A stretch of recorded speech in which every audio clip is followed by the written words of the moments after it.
Jeremiah പ്രവാചകന്റെ പുസ്തകത്തിൽ നിന്നുള്ള വായന 15-ാം അധ്യായം 1 മുതൽ 21 വരെയുള്ള തിരുവചനങ്ങൾ.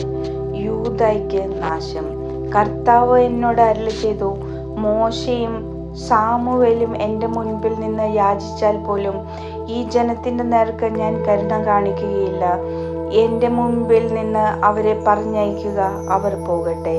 എങ്ങോട്ടാണ് പോവുക എന്ന് അവർ ചോദിച്ചാൽ നീ അവരോട് പറയണം, കർത്താവ് അരുളി ചെയ്യുന്നു, മഹാമാരിക്കുള്ളവർ മഹാമാരിയിലേക്ക്, വാളിനുള്ളവർ വാൾത്തലയിലേക്ക്, പട്ടിണിക്കുള്ളവർ പട്ടിണിയിലേക്ക്, അടിമത്തത്തിനുള്ളവർ അടിമത്തത്തിലേക്ക്.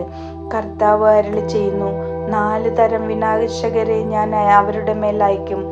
വധിക്കാൻ വാൾ, പിച്ചു ചീന്താൻ നായ്ക്കൾ, കടിച്ചു കീറാനും നശിപ്പിക്കാനും ആകാശപ്പറവകളും ഭൂമിയിലെ ഹിംസ്ര ജന്തുക്കളും.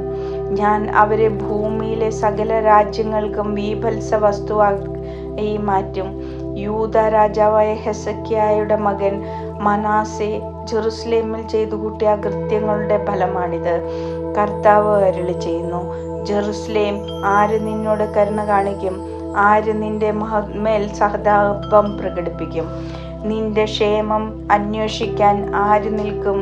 നീ എന്നെ ഉപേക്ഷിച്ചിരിക്കുന്നു, നീ എനിക്ക് പുറംതിരിഞ്ഞ്, അതുകൊണ്ട് ഞാൻ നിനക്കെതിരെ കൈനീട്ടി നിന്നെ നശിപ്പിച്ചു. ദയ കാണിച്ച് ഞാൻ മടുത്തു.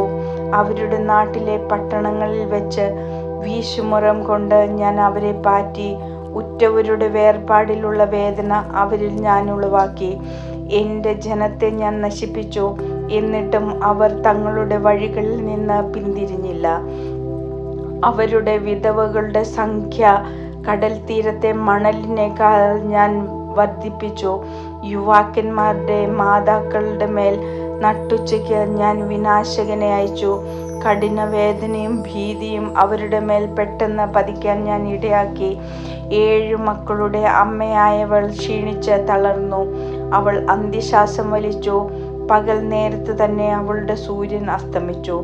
ലജ്ജയും അവമാനവും മാത്രം അവൾക്ക് അവശേഷിച്ചു. ശേഷിച്ചിരിക്കുന്നവരെ ഞാൻ അവരുടെ ശത്രുക്കളുടെ മുൻപിൽ വെച്ച് വാളിനിരയാക്കും.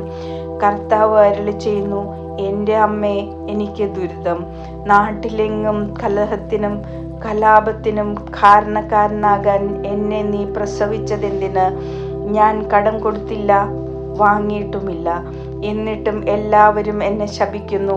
കർത്താവേ, അവരുടെ നന്മയ്ക്ക് വേണ്ടി ഞാൻ അങ്ങയോട് പ്രാർത്ഥിക്കുകയോ പ്രയാസങ്ങളുടെയും ദുരിതങ്ങളുടെയും കാലത്ത് ഞാൻ എൻ്റെ ശത്രുക്കൾക്ക് വേണ്ടി യാചിക്കുകയോ ചെയ്തിട്ടില്ലെങ്കിൽ ഇപ്രകാരം സംഭവിച്ചു കൊള്ളട്ടെ. വടക്ക് നിന്നുള്ള ഇരുമ്പോ പിത്തളയോ ആർക്കെങ്കിലും ഒടിക്കാനാവുമോ? നിന്റെ പാപങ്ങൾ മൂലം നിന്റെ സമ്പത്തും നിക്ഷേപങ്ങളും വില കൂടാതെ കവർച്ച വസ്തുക്കളെ പോലെ രാജ്യത്തുടനീളം ഞാൻ വിതരണം ചെയ്യും. നിങ്ങൾക്ക് അപരിചിതമായ ഒരു ദേശത്തേക്ക് ശത്രുക്കൾക്ക് അടിമകളായി നിങ്ങളെ ഞാൻ അയക്കും. എന്തെന്നാൽ നിങ്ങളെ ദഹിപ്പിക്കാൻ എൻ്റെ കോപാഗ്നി കത്തിപ്പടരുന്നു. കർത്താവേ, അങ്ങേക്കറിയാമല്ലോ. എന്നെ അനുസ്മരിക്കണമേ, എന്നെ സന്ദർശിക്കണമേ. എന്നെ പീഡിപ്പിക്കുന്നവരോട് എനിക്ക് വേണ്ടി പ്രതികാരം ചെയ്യണമേ. അങ്ങയുടെ ക്ഷമയാൽ ശത്രുക്കൾ എന്നെ നശിപ്പിക്കാൻ ഇടയാക്കരുതേ. ഞാൻ അവമാനിതനാകുന്നത് അങ്ങേക്ക് വേണ്ടിയാണെന്ന് ഗ്രഹിക്കണമേ. അങ്ങയുടെ വചനങ്ങൾ കണ്ടെത്തിയപ്പോൾ ഞാൻ അവ ഭക്ഷിച്ചു. അവ എനിക്ക് ആനന്ദാമൃതമായി, എൻ്റെ ഹൃദയത്തിന് സന്തോഷവും. എന്തെന്നാൽ സൈന്യങ്ങളുടെ ദൈവമായ കർത്താവേ, ഞാൻ അങ്ങയുടെ നാമമാണല്ലോ വഹിക്കുന്നത്. ഉല്ലാസ ജീവിതം നയിക്കുന്നവരോട് ഞാൻ സഹവസിക്കുകയോ അവരോടൊത്ത് സന്തോഷിക്കുകയോ ചെയ്തില്ല. അങ്ങയുടെ കരം എൻ്റെ മേലുണ്ടായിരുന്നത് കൊണ്ട് ഞാൻ ഏകാഗിയായി കഴിഞ്ഞു. അമർഷം കൊണ്ട് അങ്ങ് എന്നെ നിറച്ചിരുന്നു. എന്താണ് എൻ്റെ വേദന മാറാത്തത്? എൻ്റെ മുറിവ് ഉണങ്ങാൻ കൂട്ടാക്കാതെ വിങ്ങുന്നത് എന്തുകൊണ്ട്? ഇടയ്ക്കിടെ വെള്ളം വറ്റിപ്പോകുന്ന അരുവിയെ പോലെ അവിടുന്ന് എന്നെ വഞ്ചിക്കുമോ? കർത്താവ് അരുളി ചെയ്യുന്നു, നീ തിരിച്ചു വന്നാൽ എൻ്റെ സന്നിധിയിൽ നിന്നെ പുനഃസ്ഥാപിക്കാം. വിലകെട്ടവ പറയാതെ സദ്വചനങ്ങൾ മാത്രം സംസാരിച്ചാൽ നീ എൻ്റെ നാവ് പോലെയാകും. അവർ എൻ്റെ അടുക്കിലേക്ക് വരും, നീ അവരുടെ അടുക്കിലേക്ക് മടങ്ങിപ്പോകുകയില്ല. ഈ ജനത്തിന് മുൻപിൽ ഒരു പിത്തള കോട്ടയായി നിന്നെ ഞാൻ ഉയർത്തും. അവർ നിന്നോട് യുദ്ധം ചെയ്യും, അവർ വിജയിക്കുകയില്ല. എന്തെന്നാൽ നിന്നെ രക്ഷിക്കാനും മോചിപ്പിക്കാനുമായി ഞാൻ നിന്നോട് കൂടിയുണ്ട്. കർത്താവ് അരുളിച്ചെയ്യുന്നു.